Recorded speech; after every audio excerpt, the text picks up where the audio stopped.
আজকের এই ভিডিওতে আমি দেখাবো কিভাবে আপনার ওয়াইফাই এর সিগন্যাল বাড়াবেন।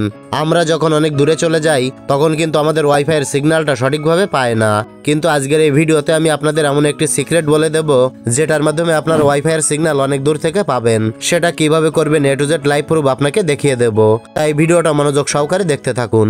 আপনি অনেক দূর থেকে ওয়াইফাই এর সিগন্যালটা পাবেন এবং সেখান থেকে আপনার ইন্টারনেট অ্যাক্সেসটাও করাতে পারবেন। আপনাকে ছোট একটা কাজ করতে হবে, আপনাকে গুগল প্লে স্টোর থেকে একটা অ্যাপ্লিকেশন ইনস্টল করে নিতে হবে। তো আপনি সরাসরি চলে যাবেন গুগল প্লে স্টোরে। গুগল প্লে স্টোরে আসার পর সার্চ বারে ক্লিক করে লিখবেন ওয়েবস অ্যাপ। ওয়েবস অ্যাপ লিখে সার্চ করে দেবেন। সার্চ করার সাথে সাথে প্রথমে এই অ্যাপ্লিকেশনটা চলে আসবে। এই যে ওয়েবস অ্যাপ, এই অ্যাপ্লিকেশনটা আপনি এখান থেকে ইনস্টল করে নেবেন। ইনস্টল করার পর এখান থেকে ওপেন করবেন। তো এই অ্যাপ্লিকেশনের যতগুলো সেটিংস আছে সব সেটিংগুলো আমি আপনাকে A to Z দেখিয়ে দেব এবং ওয়াইফাই এর রেঞ্জটা কেমন পায় সেটাও লাইভ প্রুফ দেখিয়ে দেব। তো অ্যাপ্লিকেশনটা ওপেন করার পর আপনি এখান থেকে এই বক্সে টিকমার্ক করে দেবেন। টিকমার্ক করে দেওয়ার পর এখান থেকে এই কন্টিনিউ বাটনে ক্লিক করবেন। ক্লিক করার পর ঠিক এরকম একটি ইন্টারফেস আপনার সামনে ওপেন হবে।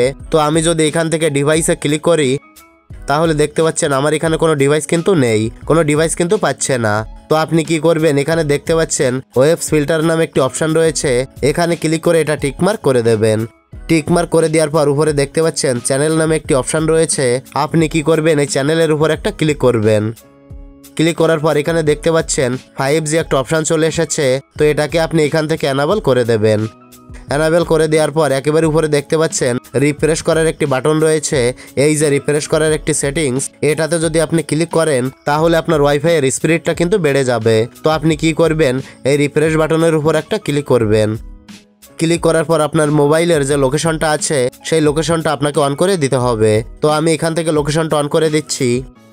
লোকেশনটা অন করার পর এখন কিন্তু আমাদের ওয়েবস অ্যাপস এই অ্যাপ্লিকেশনটায় কাজ করা শেষ।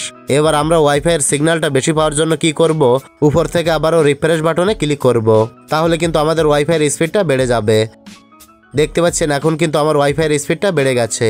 এবার আসে মূল বিষয়। এরকম ভাবে কিন্তু অনেক ইউটিউবের ভিডিওতে দেখানো হয় যে এভাবে করলে ওয়াইফাই এর স্পিডটা বেড়ে যাবে বা অনেক দূর থেকে ওয়াইফাই কানেক্ট করাতে পারবেন। এই WPS অ্যাপ্লিকেশনের ভিতরে এই সেটিংগুলো করলে আপনার ওয়াইফাই স্পিড দ্বিগুণ হারে বেড়ে যাবে। তো ভাই এটা আপনাদেরকে সম্পূর্ণ বোকা বানানো হচ্ছে।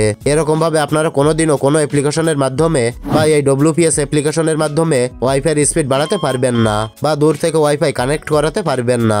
এটা আমি 100% গ্যারান্টি দিয়ে বলতে পারি। তো এখন আপনারা বলতে পারেন যে ভাই তাহলে আপনি এরকম ভিডিও বানালেন কেন? তো প্রথমে যদি আমি আপনাদের সঠিক বিষয়টা বলে দিতাম তাহলে আপনারা কিন্তু ভিডিওটা দেখতেন না, আর এই ভিডিওটা না দেখলে কিন্তু আপনারা সম্পূর্ণ বিষয়টা ভালোভাবে জানতে পারতেন না। তাই আপনাদের সতর্ক করার জন্য বা আপনাদের এমবিটা বাঁচানোর জন্য, আপনাদের উপকারের জন্য আমি এই ভিডিওটা তৈরি করেছি, কারণ এইভাবে আপনার ওয়াইফাই এর স্পিড কোনোভাবেই বাড়াতে পারবেন না। আশা করি সম্পূর্ণ বিষয়টা ভালোভাবে বুঝতে পেরেছেন। তো এটাই ছিল দেখানোর। ভিডিওটি ভালো লাগলে লাইক, কমেন্ট ও শেয়ার করবেন।